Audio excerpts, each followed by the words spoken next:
Tu peux avoir les meilleurs objectifs, les meilleures idées et les meilleures méthodes. Si jamais ton attention n'est pas focalisée sur les bonnes choses, tu iras toujours de manière très lente. Il faut que tu saches que la concentration, c'est peut-être l'une des plus grandes, voire la plus grande ressource que tu possèdes pour aller d'un point A à un point B et réussir ce que tu vas entreprendre dans ta vie. Les résultats suivront là où tu vas porter ton attention de la bonne manière. La chose étant, on vit dans une époque où tout est pensé pour te distraire, et donc réapprendre à te concentrer peut devenir un énorme avantage par rapport au commun des gens. Donc dans cette vidéo, on va pas parler de la concentration seulement comme un hack de productivité, mais bel et bien s'en servir comme une ressource centrale qui va vous permettre de mieux travailler, de progresser plus vite et d'apprendre plus vite. Donc on va voir ce qu'est réellement la concentration, comment ça se déroule dans notre tête, comment la récupérer, pourquoi elle chute et comment on l'augmente sur le temps. Donc pour commencer, comme je l'ai dit, on vit dans une époque où tout est pensé pour te distraire, que ce soit les réseaux sociaux, les notifications, les séries, les jeux vidéo et bien d'autres. Donc il n'y a aucun problème avec ces différentes activités qui, quand elles sont utilisées avec parcimonie, peuvent même vous apporter des choses. Le problème, c'est quand elles commencent à prendre trop de place dans ta vie. Ce qui fait que parfois on peut avoir cette sensation de manquer de temps, alors qu'en vérité, c'est juste qu'on manque simplement d'attention sur les bonnes choses. L'un des éléments qui fait que la concentration est de plus en plus rare, c'est parce qu'il est très difficile de se détacher d'un environnement qui procure beaucoup de plaisir. C'est pour ça qu'il est très important de protéger votre attention et, comme je vais le répéter plusieurs fois dans une vidéo, l'orienter sur les bonnes choses par rapport à ce que vous voulez dans votre vie. Maintenant, la question, c'est pourquoi la concentration est une ressource majeure. Déjà parce qu'elle va vous permettre de répéter quelque chose, une tâche bien précise, à haute cadence, ce qui va favoriser grandement l'apprentissage et l'adaptation que va devoir fournir votre corps pour être meilleur pour une action en question. On peut noter notamment qu'elle est transversale, c'est une compétence que vous pouvez utiliser absolument partout, quel que soit le domaine que vous pratiquez, que ce soit le sport, les arts, le business, le salariat ou bien d'autres. Pour un adulte, c'est un élément essentiel parce que, contrairement à un enfant qui, lui, grosso modo, je précise, a le cerveau encore en développement et son apprentissage se fait quasiment de manière passive, l'adulte, quant à lui, doit mobiliser des efforts et des ressources pour pouvoir faciliter l'amélioration de ses compétences via son apprentissage. Ceci est encore plus valable lorsque vous avez plus de 25 ans. Vous êtes toujours en mesure de vous concentrer et d'apprendre, juste que, encore une fois, ça va vous demander de porter plus d'intention sur les choses. Et avec tout ça, qu'est-ce que la concentration au final? Donc pour la faire courte, la concentration, ça va être d'être capable de se concentrer un maximum sur une tâche bien précise, tout en ne tenant pas compte des distractions internes comme externes. Ce qui va un petit peu aux antithèses de ce qu'on entend souvent, parce que souvent on vous dit de vous débarrasser des distractions, mais on verra plus tard dans la vidéo que résister aux distractions peut être un élément majeur qui peut améliorer votre concentration au bout d'un certain temps. Parmi les distractions externes, on peut avoir tout ce qui va être le bruit environnant, on peut avoir le téléphone, la console de jeu. Pour les distractions qui seront plutôt internes, on pourrait avoir la fatigue, le stress, les émotions, envie d'autre chose. Donc on peut remarquer que faut pas non seulement savoir se concentrer, mais également créer les bonnes conditions pour garder une concentration stable, utile et efficace. Et enfin, la concentration, vu qu'elle mobilise beaucoup de ressources, naturellement tu ne peux pas rester concentré 10 heures d'affilée, il faut donc que tu fasses des blocs répétables qui vont te permettre de programmer et de suivre ce que tu fais, et ce de manière régulière. Alors comment ça se passe dans la tête typiquement pour la concentration? Encore une fois, pour la faire très courte et grosso modo, il y a pas mal de chimie qui se passe dans votre tête, et notamment deux éléments qui sont intéressants, la noradrénaline et l'adrénaline. Ces deux éléments vont jouer majoritairement pour tout ce qui va être l'alerte, le fait d'être présent dans ce que tu fais, l'énergie et une touche de vigilance. On remarquera que tous ces éléments font un cocktail qui fait que tu es dans un état où tu es assez alerte pour faire les choses le plus efficacement possible, mais pas non plus trop alerte pour être stressé et super agité. Parlant d'agitation, c'est pas grave si les premières fois vous vous sentez agité, la chose étant, et ce qui va compter, c'est surtout de recentrer l'attention quand elle commence à se disperser. C'est un travail de longue haleine, mais ne vous en faites pas si vous avez des pensées un peu diffuses ou parfois des envies qui vous coupent dans votre attention. Tant que vous la redirigez, c'est ce qui compte et c'est ça qui va vous permettre de progresser. Vu que nous avons fait le lien avec ce qui se passe dans la tête, évidemment, les bonnes conditions font qu'également vous devez avoir une hygiène de vie correcte, que ce soit un sommeil correct, pas trop de stress, une alimentation correcte, du sociable surtout, et savoir faire des temps de pause avec une bonne récupération, qui entretiennent une bonne hygiène mentale ainsi qu'une bonne hygiène physique. Vu que j'ai abordé les stimulations rapides, quel est le problème des stimulations qui sont rapides? Alors déjà, ça pousse notre cerveau à chercher tout le temps de la nouveauté, notamment avec le scrolling, qui est une des pires habitudes et qui en plus a tendance à bien dérégler notre dopamine. La chose étant, vu que il y a beaucoup d'actions qui font que derrière vous allez chercher à ressentir du plaisir et facilement, toute action qui va nécessiter plus d'efforts, qui sera plus difficile, plus cognitive, paraîtra plus chiante, redondante et donnera moins envie. Il y aura donc moins une sensation de récompense quand on aura accompli une tâche plus dure. Ce qui fait que la concentration moyenne, d'ailleurs je tiens à préciser une chose importante sur concentration concentration moyenne, souvent on entend parler de 8 secondes d'attention. Je trouve personnellement que c'est un slogan plutôt marketing et un peu exagéré. La vérité étant plutôt que ton attention est fragmentée toutes les quelques dizaines de secondes, qui fait que tu vas te forcer un petit peu à relancer la roue en permanence. Mais il y a quand même une différence entre quelques dizaines de secondes et une relance en fragmentation plutôt qu'une attention de 8 secondes qui encore une fois me paraît très exagérée. La concentration, il faut que vous voyez ça un petit peu comme une forme de rythme.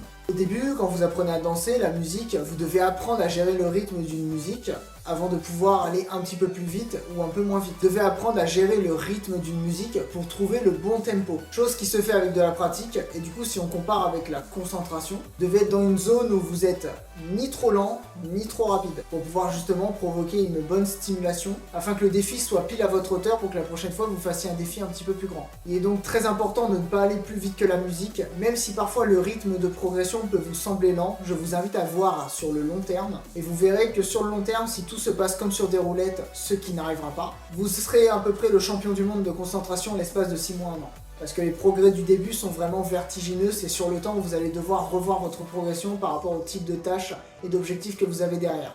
Et le bon rythme est également important pour ne pas te dégoûter de la concentration, parce que si tu fais trop d'un coup, comme certains vont dire, de faire des blocs directement de 1 heure, 1 heure et demie, 2 heures, ça va juste faire que tu vas vite arrêter une bonne habitude, voire même l'habitude la plus importante que tu dois prendre, c'est-à-dire avoir une bonne concentration, et tout ce qui va être inhérent à comment améliorer cette concentration à ton quotidien. Donc ce que je vous invite à faire, c'est de pas trop vous prendre la tête sur de la théorie pour les personnes qui ont tendance à beaucoup réfléchir, mais de passer rapidement à l'action une fois que vous avez 70% des informations. Pourquoi ça? Parce que la méthode parfaite sur le papier en théorie, comme j'avais testé à une époque, et ce qu'il y a en termes de ressenti par rapport à la pratique, c'est vraiment du tout au tout, parce qu'en théorie, tout se passe comme sur des roulettes, tout se passe bien, là où dans la pratique, il peut y avoir plusieurs variables qui font que tout ne va pas se passer comme prévu. Ce qui fait que votre méthode ne sera jamais parfaite et sera au contraire ajustable sur le temps. La question, c'est comment tu peux commencer de manière optimale. Les conseils classiques qu'on entend, c'est démarrer par 10 à 15 minutes. Ce que je t'invite plutôt à faire, c'est de gamifier la chose, et comme un jeu vidéo, tu démarres au niveau débutant, tu démarres à 1 minute. Ensuite, tu fais 2 minutes, 3 minutes, 4 minutes. Tu fais ça les 4 blocs dans la journée pour pas te dégoûter, le temps que tu prennes l'habitude sur le terme, afin que derrière, tu remarqueras que si tu fais 1 minute 4 fois par jour que tu additionnes sur un certain laps de temps, au bout de 3 semaines environ, tu auras déjà des blocs de 90 minutes. Et je te le dis, ça va pas se passer en ligne droite comme ça. Donc je dirais qu'un premier gros objectif intéressant, ça serait que tu atteignes un bloc de 20 à 25 minutes de concentration, t'adapter à la méthode Pomodoro et ensuite faire évoluer cette méthode Pomodoro pour te concentrer plus longtemps afin de bénéficier pleinement des bienfaits de la concentration. Parce qu'il faut que tu saches que notre cerveau, il n'est pas directement concentré à 100%, il a un temps de chauffe avant d'atteindre le bon niveau de concentration par rapport à la tâche que tu fais. Donc je répète, pense à répéter les blocs et au début commence surtout par mesurer la durée et comment tu as ressenti ta concentration. Ensuite sur le temps tu prendras d'autres métriques si tu en as l'utilité ou le besoin. Du coup, comment on fait quand tu dois choisir une tâche? Alors, pour te la faire courte, grosso modo, encore une énième fois, il y a des moments de la journée où on va être plus propice à certains types de tâches. Le matin, généralement, là où on est le plus frais, on va être plus propice à tout ce qui va être du travail cognitif, résolution de problèmes, analytique et autres. Là où l'après-midi, ce sera des tâches qui seront plus répétitives. C'est pour ça qu'il y a une forme de travail en bloc pour la concentration qui fait que, toujours pareil, certaines tâches vont même avoir une logique dans leur suite. Il y a des gens, ils ont par exemple agencé leur emploi du temps de manière très précise à force d'expérience, au point qu'ils se connaissent par cœur. Car il y a des gens, ils peuvent démarrer le matin par les tâches les plus faciles pour justement se chauffer, et c'est notamment une stratégie que je vous invite à tester pour voir si vous faites partie de ces personnes-là. Ça peut également marcher si vous êtes quelqu'un de plutôt stressé. Ça vous évite de directement mobiliser toute votre énergie dès le matin, ce qui pourrait vous foutre en état de suralerte, si on peut dire ça comme ça. Donc vraiment, il y a un principe de rythme. Et parlant de blocs, tout le monde ne peut pas spécialement travailler avec un emploi du temps plutôt rigide qui sera optimal au maximum. Je pense notamment aux parents ou aux personnes qui sont salariées ou encore celles qui ont un train de vie où il y a beaucoup d'imprévus. Donc déjà, je tiens à préciser, si vous faites partie de ces personnes-là, n'allez pas culpabiliser le fait d'avoir les choses qui ne se passent pas comme prévu. Tout ce sur quoi vous n'avez pas le contrôle, je vous inviterai à lâcher prise. Ne vous en faites pas, moi aussi j'ai du mal à lâcher prise sur certaines choses, mais c'est quelque chose qui s'entraîne sur le temps et au fur et à mesure du temps, vous allez avoir une forme de détachement. Ce que je vous invite à faire quand vous êtes dans cette situation et que vous n'avez pas la pleine disposition de votre temps, ça serait plutôt de raisonner entre ce qui est fait et ce qui n'est pas fait et de faire les choses les plus importantes. Et même, on peut parler d'une forme d'équilibre entre qu'est-ce qui est fait, qu'est-ce qui n'est pas fait, et qu'est-ce qui est mesurable dans les tâches les plus importantes, Parce que le matin, il y en a qui parlent de tâche la plus dure, mais c'est surtout la tâche qui a le plus gros levier pour vous. Parce qu'il y a un moment, je pense à ceux qui sont salariés, vous rentrez, vous avez les enfants. Je pense que le soir, pour la plupart, c'est même pas possible de faire une activité qui demande de la concentration, qui sont dans cette situation. Là où le matin, c'est peut-être le moment le plus propice de la journée pour faire les choses. Donc je vous inviterai toujours pareil à faire l'action qui a le plus de plus-value pour vous par rapport à votre objectif. Avancez à votre propre rythme. Ne vous comparez pas à des personnes comme moi par exemple, ou même d'autres pour qui leur vie c'est la concentration.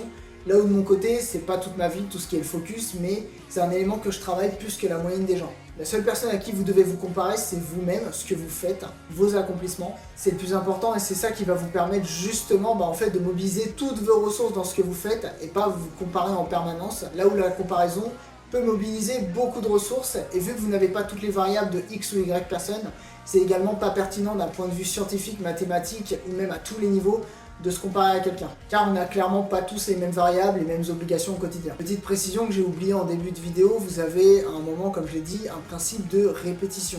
En fait, la répétition, comme je le précise souvent, c'est l'être humain, quand il fait quelque chose, ce que va faire le cerveau, c'est « Ok, là j'ai fait ça, ça serait bien qu'il y ait ça, afin que ce soit plus facile. » Le fait que vous soyez concentré sur une tâche et que vous répétez beaucoup une même action, tout naturellement, vous augmentez les boucles de feedback, ce qui fait que vous devenez rapidement de plus en plus efficace, jusqu'à atteindre un certain niveau. Qui du coup me fait parler à la progression et au moment où vous stagnez, la première stagnation notamment qui arrive au bout de, comme j'ai dit, 20-25 minutes, vous avez plusieurs possibilités. Soit vous réduisez le niveau, c'est-à-dire vous passez d'une minute en plus à 30 secondes, ou alors vous changez d'environnement si possible, que ce soit un environnement qui est plus bruyant, avec plus de distractions qui là est d'un niveau supérieur, ou un autre lieu, je pense notamment aux bibliothèques, des lieux un peu plus de travail, etc. etc. Et pour l'environnement, comment ça marche? Alors la réduction des tentations, vous la faites au fur et à mesure, parce que si vous faites tout d'un coup, ça va trop vous stresser, et derrière, vous n'allez pas forcément faire les bonnes choses et les bons choix, ou alors revenir en arrière, voire même encore pire qu'avant. On a un peu tendance à se rattraper pour la sensation de contrôle que nous procure le plaisir instantané. Ce que je t'invite à faire, c'est d'augmenter la friction. Tu laisses ton téléphone dans une autre pièce pour commencer, ou alors tu travailles dans une pièce qui est dédiée au travail.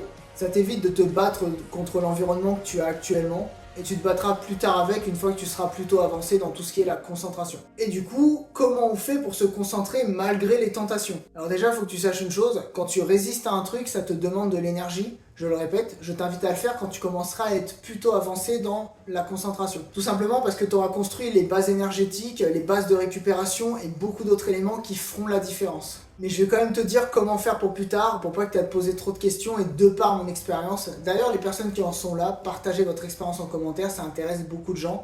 Et même pour celles qui commencent à se concentrer et tout, partagez un petit peu ce que vous faites dans votre quotidien parce que comme je l'ai dit, on est tous un peu uniques dans notre approche et parfois il y a des approches qui peuvent être un petit peu singulières par rapport aux approches les plus communes et générales. Alors, comment on fait? Donc déjà, vous allez séparer votre temps de concentration entre les lieux où vous avez des distractions et les lieux où vous n'en avez pas. Pourquoi ça? Parce que vous consommez plus d'énergie, vous allez repartir au point zéro, c'est-à-dire à partir de 1 minute. Je vous recommande de faire ça une fois dans la journée et idéalement vers l'après-midi pour les tâches qui, on va dire, ont le moins de plus-value. Ce que j'entends par le moins de plus-value, c'est du tout à chacun. Et du coup, pour les tâches, ce que j'entends par le moins de plus-value, en fait, c'est par rapport à vos objectifs et à vous, encore une fois. Et je trouve que c'est un bon terrain pour faire les choses parce que généralement, les tâches qui ont le moins de plus-value, c'est pas celles qui sont les plus demandantes cognitivement.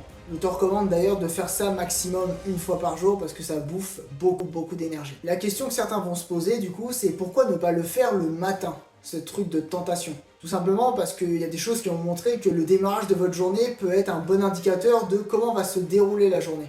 Si vous démarrez de manière plutôt productive et que vous n'avez pas bouffé trop d'énergie, il y a des chances que vous ayez de l'énergie sur votre journée. Même si après ça peut aller sur l'antithèse du principe que plus un système on lui demande de l'énergie, plus il va fournir de l'énergie. De par ce que j'ai pu tester personnellement le matin, ça s'est pas vraiment avéré comme ça, il semblerait que la consommation énergétique du fait de résister à des tentations ait pris l'ascendant sur ce principe d'énergie qui se veut en plus grande quantité quand on en demande plus. Ensuite, une deuxième étape, c'est d'augmenter le nombre de distractions une fois que vous avez atteint 20 à 30 minutes de concentration. Et toujours pareil, en fait, c'est ça qui va vous rendre de plus en plus adaptable parce que quand vous stagnez, commencez à appliquer de la variation. C'est l'un des éléments qui sera le plus capital dans votre progression.